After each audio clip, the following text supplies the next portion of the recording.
নিন মশাই, একটা বিড়ি খান। এই শীত শীত রাতে সেরকম তো গরম জামা কাপড় কিচ্ছু আনেননি নিশ্চয়ই। জানি মশাই, হাসপাতালে তো কেউ আর অত চিন্তা ভাবনা করে আসে না। সময়ের ফেরে মানুষকে হাসপাতালে আসতে হয়। রাতে এই খোলা আকাশের নিচে থাকতে নিশ্চয়ই বুক খুব দুরু দুরু করছে। কখন কি হয় কে জানে। এই সকল কথা শোনার পর নবারুণ তাকালো লোকটির দিকে। হাসপাতালের এই চত্বরে আলো কম, অন্ধকারই বেশি। আবার তার সামনের দিকে দাঁড়িয়ে তাকে বিড়ি অফার করছে। নবারুণ বিড়িটা নিয়ে নিল, তারপর তাকে ধন্যবাদও জ্ঞাপন করলো। কে ভর্তি শুনি? নবারুণ একটু ঘর্মাক্ত স্বরে বলল, বউয়ের অ্যাপেন্ডিক্স বাস্ট করেছে, অবস্থা গুরুতর। চিন্তা নেই, এই হাসপাতালে ভালো ডাক্তার আছে, ঠিক হয়ে যাবে। আর রাত তো এখানেই কাটাচ্ছেন নাকি?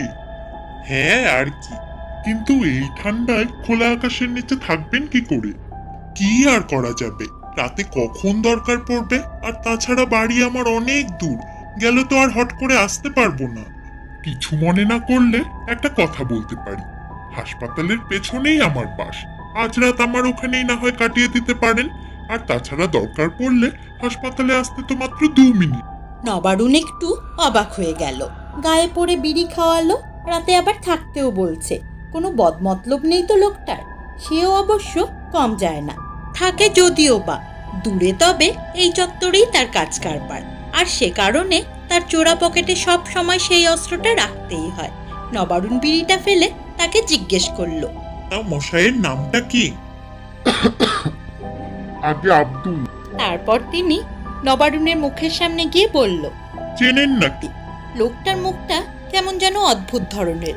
নবারুণ একটু চমকে উঠে বলল, না, কোনোদিন দেখেছি বলে তো মনে পড়ছে না। তা বটে, তবে একই শহরের লোক, কোথাও না কোথাও হয়তো দেখা হয়েছিল। তা কি ঠিক করলেন, যাবেন নাকি? এই কথা শুনে নবারুণ একবার আকাশের দিকে তাকালো, তারপর ঘড়ির দিকে। রাত তখন প্রায় 10টা।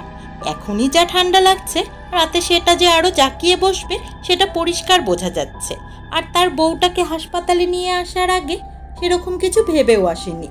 অনেকদিন ধরেই পেটে ব্যথা বলছিল, আজ এসেছিল দেখাতে।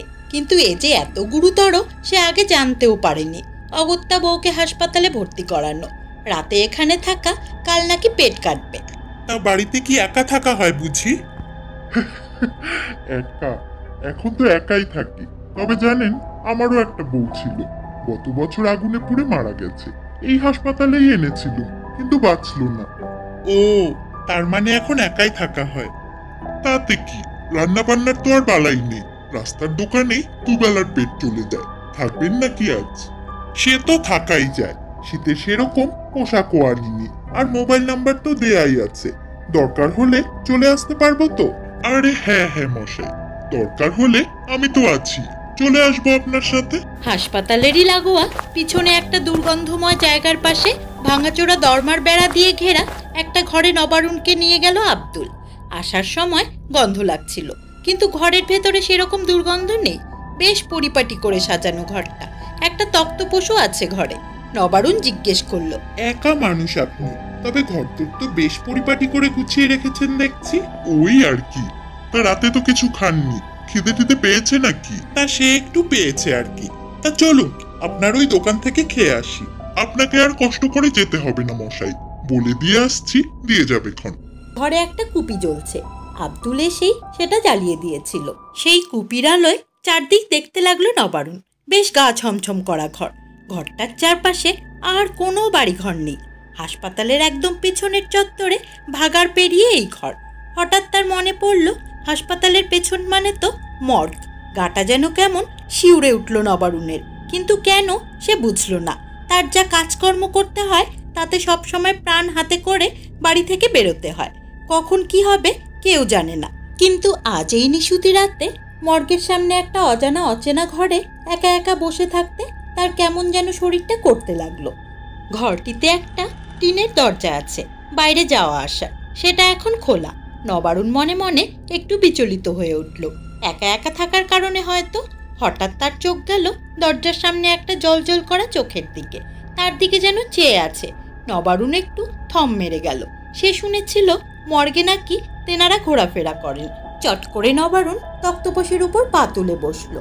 কিন্তু সেই জলজল করা চোখের দিক থেকে তার চোখ ফেরাতে পারল না।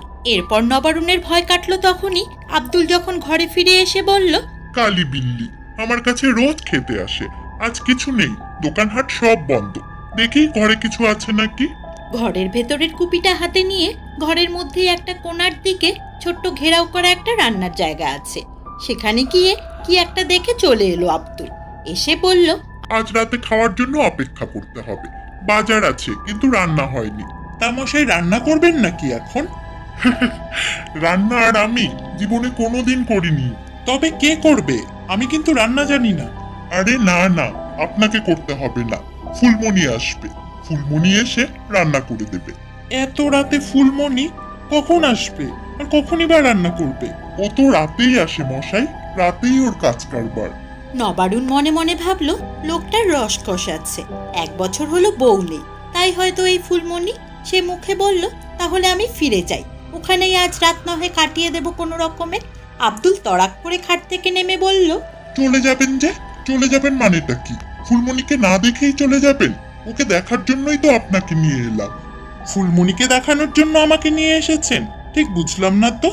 আব্দুল এইবারে নবারুণের মুখের সামনে এসে ফিসফিস করে বলল, আরে মশাই, ফুলমণি আমার বউ, রোজ রাতে আমার কাছে আসে, যেদিন আমার বাড়িতে খাওয়া হয় না ও এসে আমার জন্য রান্না করে দিয়ে যায়। হাসপাতালের পেছন দিকটা এমনিতেই অন্ধকার, তারপর রাত নিশুতি হচ্ছে, আর এই ঘরে একটা টিমটিমে কুপি হাতে আব্দুল বলছে তার 1 বছর আগে আগুনে পুড়ে মরে যাওয়া বউ নাকি রোজ রাতে তার ঘরে আসে।